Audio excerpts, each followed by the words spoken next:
Here are 6 common trial objections that we see in every single trial that you need to know about. You want to know what they are? Come join me for a moment as I share with you some great information. Hi, I'm Gerry Oginski. I'm a New York medical malpractice and personal injury attorney. So now, it doesn't matter whether you're a litigant, it doesn't matter whether you watch courtroom dramas on TV, or whether you see a courtroom drama in the movies. Often you're going to hear an attorney yell, "Objection, Judge!" and now give a reason for that objection. And that comes up whether you see Law and Order. That comes up whether you're watching a comedy in the movies with Joe Pesce called My Cousin Vinny.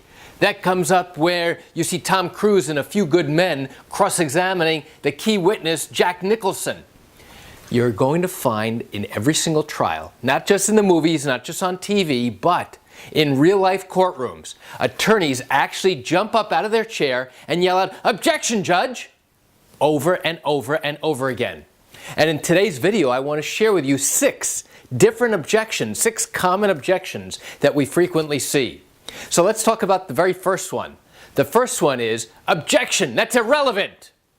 That's the first objection we're going to discuss. The second objection is, "Objection, Judge, that's hearsay." The third objection is, "Objection, Judge, that's an improper question." The fourth question, no, not the fourth question, the fourth objection is, "Objection, Judge, that's a compound question." The fifth objection is, "Your Honor, that's hearsay, I object to that." The sixth, no, not the sixth, the sixth objection that we're going to discuss is, "Objection, Judge, that's leading." All right.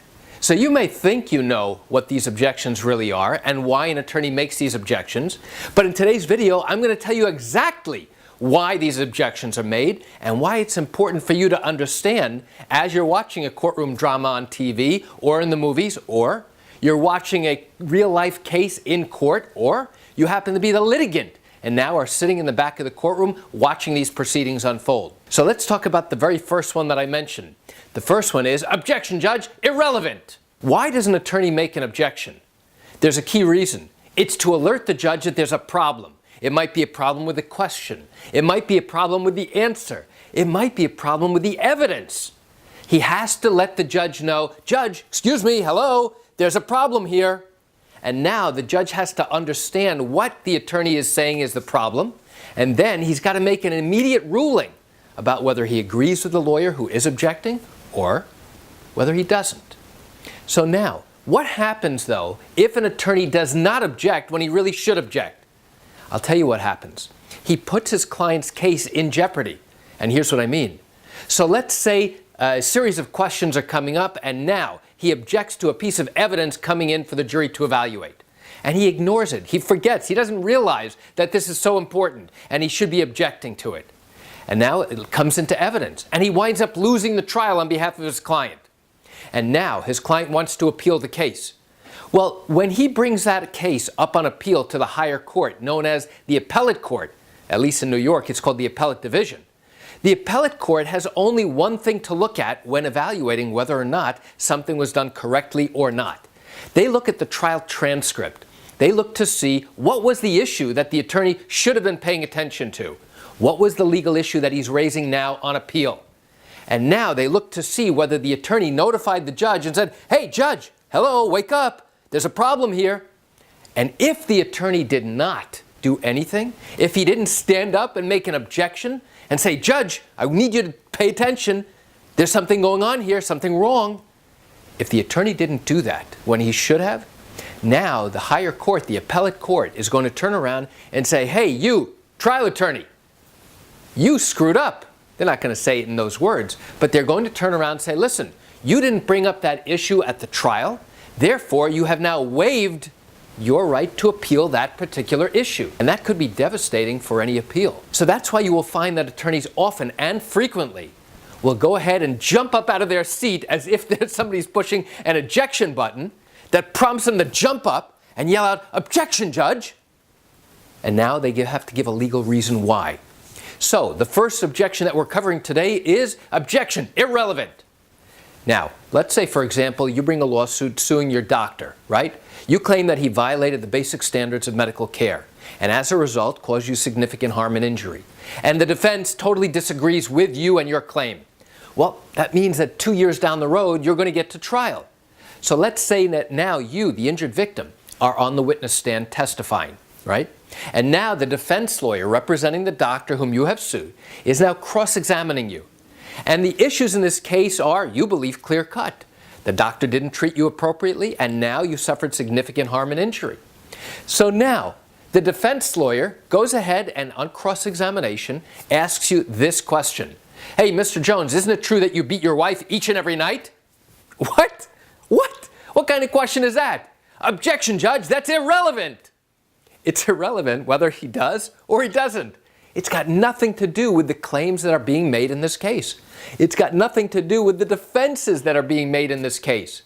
And this defense lawyer better have a good faith reason or a good faith basis for asking such an outrageous question.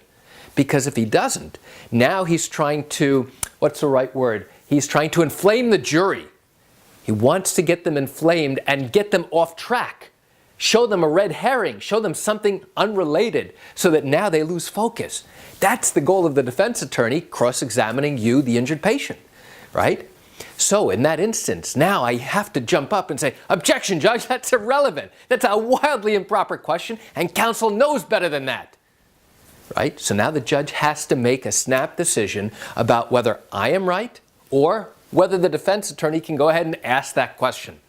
Now you should know that the judge has really two options. No, I shouldn't say that. He has three options. So the first option is he can say, yes, Mr. Oginski, you are right. And that means that the defense lawyer cannot ask that question, and witness, you are not to answer that question. So the judge would typically say in that instance, objection sustained. So he cannot ask that question, the witness is not to answer it. On the other hand, if the judge feels that the question is appropriate, he's going to go ahead and turn to me and say, objection overruled. I'm overruling you, Mr. Oginski. That means that the witness can go ahead and answer that question, that the question is appropriate, and now everybody gets to hear what that answer is. The third possibility that the judge can give is not making a decision at all at that moment. He could turn around and say, decision reserved. And when that happens, the dog is going to keep barking because, I don't know, he hears something outside. But that's fascinating that he's interrupting this video and all this great information. So hopefully you're not picking up too much of the dog barking at this moment. So the third real option he has is, listen, I don't know the answer to this question yet. I don't know whether to agree with Mr. Oginski or not. I have to do some research to come up with that answer. So I'm going to hold off on my decision and I'll tell you later on. So let's get to objection number 2. The second objection is hearsay. Now, does it mean, oh, I hear what you say? No, no, no. Hearsay is a totally different animal. And let me explain what that means. So let's say you, the injured patient, are up on the witness stand. And now I am asking you questions. And I want you to go ahead and tell the jury, tell the court, about a conversation that you had with someone who is in the hospital. And I want you to do that for a key reason. Because that person gave you great information about what really went on with your care and treatment. Mr. Jones, isn't it true that you had a conversation with an attending physician at the hospital? Yes, I did. And isn't it true that during the course of that conversation you learned some very important information? Yes, I did. Mr. Jones, tell us what it was that this doctor told you. And now the defense attorney jumps up like somebody pressed that ejection seat and he yells out, objection, Judge, that's hearsay. Now what does that mean? I'll tell you what it means.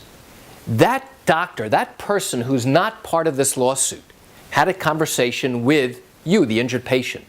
And now we want you, the injured patient, to tell the jury what was said during that conversation. But here's the problem.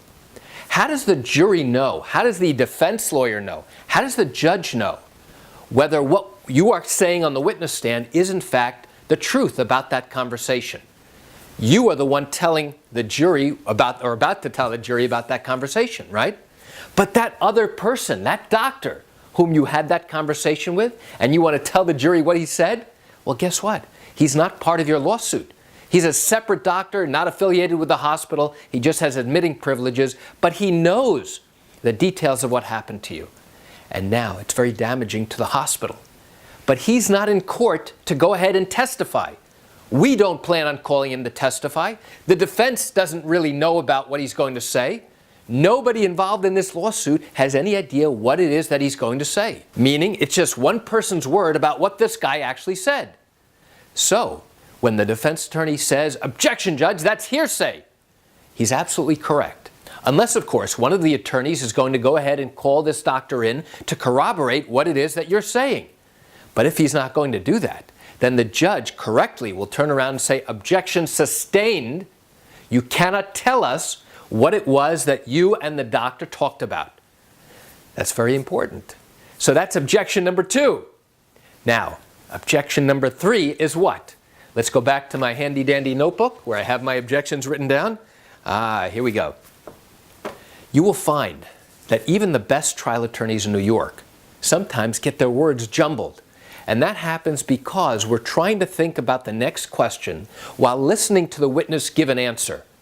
And now, we're thinking about doing a couple of different things at the same time, maybe looking for a piece of evidence, maybe looking for a document, maybe looking to try and introduce something, at the same time trying to pay attention to what the witness is saying. And then, what do we want to do? We now want to ask another question. Well, sometimes the questions that we ask on the fly, they're not worded very carefully. They're not worded very properly. So it's not uncommon for an opposing attorney to jump up and say, "Objection, Judge, that's an improperly phrased question."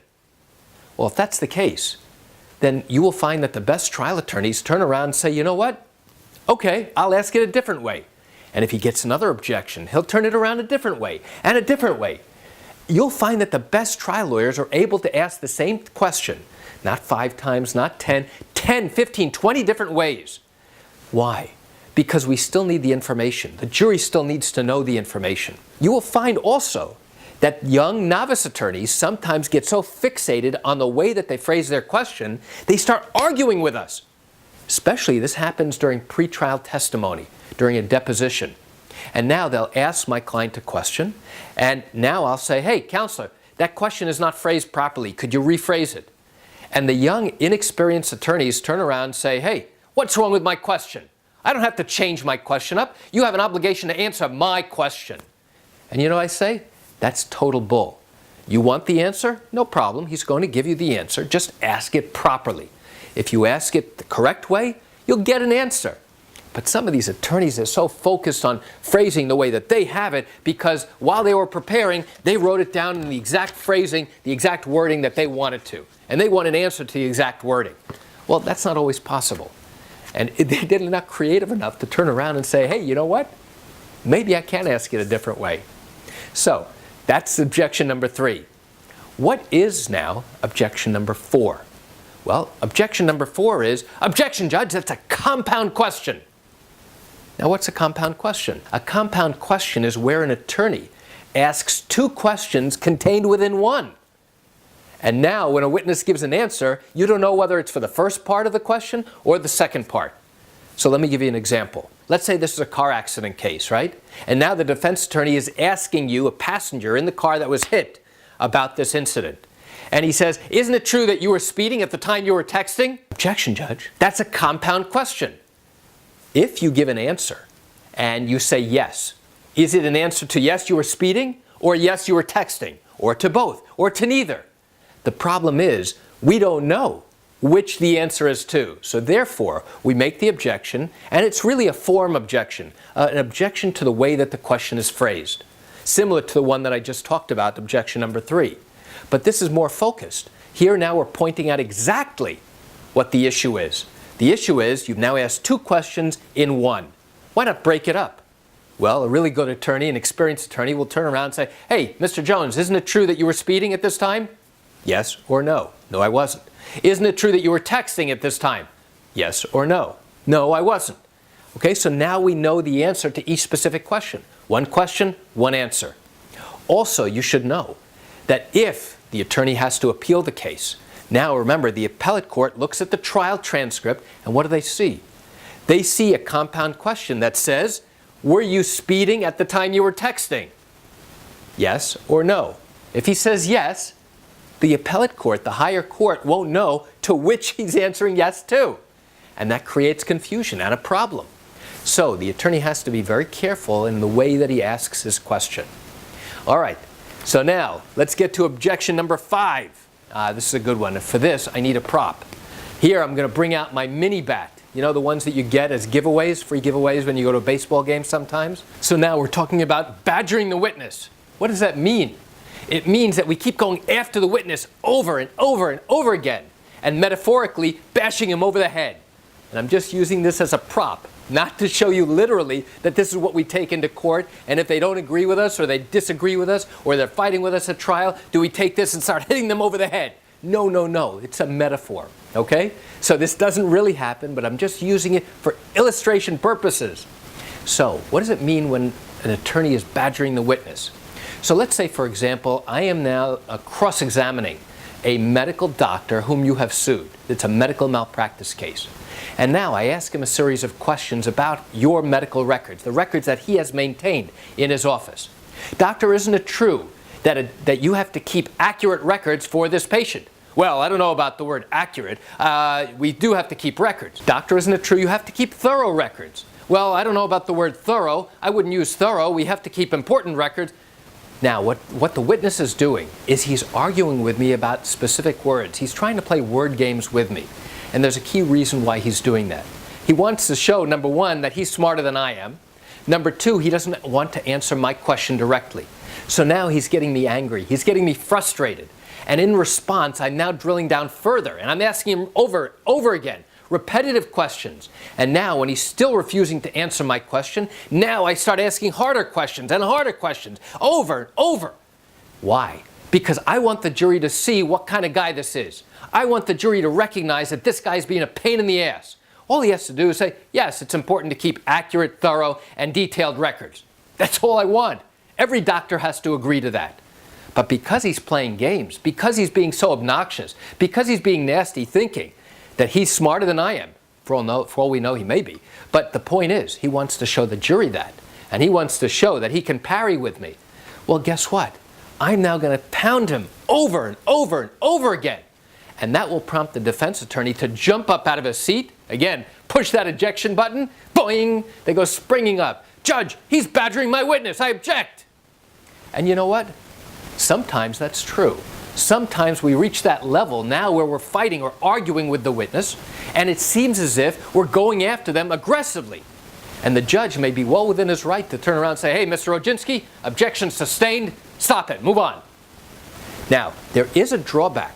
If I were to continue harping and going after the doctor aggressively, one after the next, right? Pounding over because he's playing games with me, the jury may take it out on me. They may turn around because they don't truly understand or know the background or the context about why I'm beating up on this guy, figuratively, not literally. Okay? So because of that, they may feel sympathetic towards the doctor whom you have sued.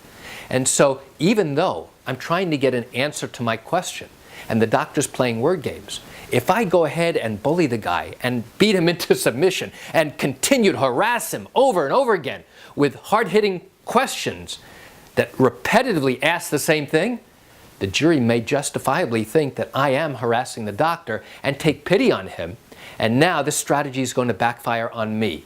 So you will find that really good trial attorneys have to tread a very careful line here. You have to go ahead and get to the truth of the matter, but you don't want to overstep that boundary. And an attorney has to figure out where that boundary is. Okay, so that's number 5, badgering the witness. So let's talk about number 6. I can't use the prop here. Okay, objection number 6. And what is that? Objection number 6 is, objection, judge, he's leading the witness. Now, what does that mean? When an attorney asks questions on cross-examination, he doesn't want the witness to go ahead and give long-winded explanations. So, for example, in this scenario where I am cross-examining the doctor who's being sued or the doctor who they bring in as a medical expert to oppose your case, now here's what happens. I only want the doctor to answer yes or no. That's all I want him to do. Either agree or disagree with my questions or statements. That's it. So the doctor really has 4 options. Agree, disagree, I don't know, or I can't answer the question. That's it. I never, ever want to ask him open-ended questions, such as, Doctor, tell us why you believe my client's not entitled to a verdict in her favor. Doctor, tell us why you believe that the doctor whom we sued did everything right.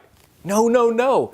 when I'm asking cross-examination questions, you never ever ask open-ended questions. I always want to ask leading questions where I am putting words into the doctor's mouth and he either says yes, no, I don't know, or I can't answer. That's it. I'm the one telling the story on cross-exam. So what happens now if I bring in our medical expert to testify? And now I put him up on the witness stand. You know that when I question a friendly witness, I'm asking him open-ended questions.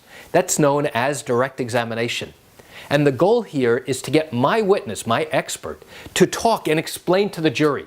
Because the longer he talks, the longer he explains, he comes across as a trusted authority. And the jury will recognize that he has all this great knowledge and information. So that's my goal. But what happens, though, if I begin to ask my own doctor, my expert, leading questions? Doctor, isn't it true that I asked you to review these records? Yes. And isn't it true that you reviewed the following records? Yes. And doctor, after reviewing these records, isn't it true you came to certain conclusions? Yes. And it was your conclusion that this doctor whom we sued violated the basic standards of medical care? The defense attorney jumps up and says, "Objection, Judge! He's leading the witness." And you know what? The defense lawyer would be 100% correct.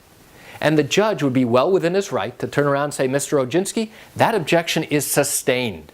You can't ask your own witness leading questions. Let the jury hear what he has to say." And you know what? The judge is right.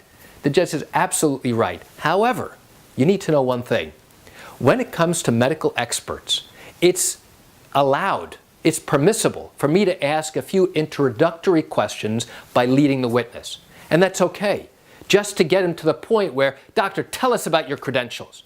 Rather than, "Doctor, didn't you go to this medical school?" "Yes." "Didn't you do your training here?" "Yes." "And then you went ahead and did a fellowship, true?" "Yes." "And you are licensed to practice medicine here, right?" "Yes." "And you're board certified here?" Right? Those are leading questions. Instead of saying, "Hey, doctor, tell us about your credentials. Where'd you go to school? Where'd you do your training? Where are you licensed to practice?" And now the doctor goes ahead on his own and explains to the jury. There's a key difference here, and from a psychological standpoint, it makes a big difference whether I'm asking the questions leading him or whether he's talking to the jury and explaining away. But when it comes time to asking my doctor, my expert, "Doctor, tell us what your conclusions were." Now I want to give him free rein to go ahead and talk. Talk, talk, talk. That's perfect. But if I were to turn around and say, "Doctor, isn't it true that you told me that you came to the conclusion that this doctor whom we sued violated the standard of care and totally screwed up here. Isn't that true?" "Yes." "Objection, Judge! He's leading the witness. He can't do that." The judge would absolutely be correct if he said, "Objection sustained." And so I would turn the question around and say, "Doctor, tell us what your conclusions were after reviewing all of these records." All right, so now we've covered 6 different common objections that we see during the course of a civil trial here in New York and elsewhere throughout the country. Let me just recap. We talked about hearsay objections. We talked about objection irrelevant. We talked about an improperly worded question. We talked about a compound question. We talked about badgering the witness. Here's my prop. Badgering the witness, hitting him over the head over and over again. And now, as a final one, we talked about leading the witness. So why do I share this great information with you? I share it with you just to give you an inside look at what occurs in every single civil trial here in New York involving an accident case, a medical malpractice case, and even a wrongful death case here in New York. You know, I recognize that you're watching this video because you have questions or concerns about your own matter. Well, if your matter did happen here in New York, but you haven't brought a lawsuit yet because you still have questions that need to be answered, what I invite you to do is pick up the phone and call me. I can answer your legal questions. You know, this is something I do every single day, and I'd love to chat with you. You can reach me at 516-487-8207 or by email at Gerry, Gerry, at oginski-law.com. That's it for today's video. I'm Gerry Oginski. Have a wonderful day.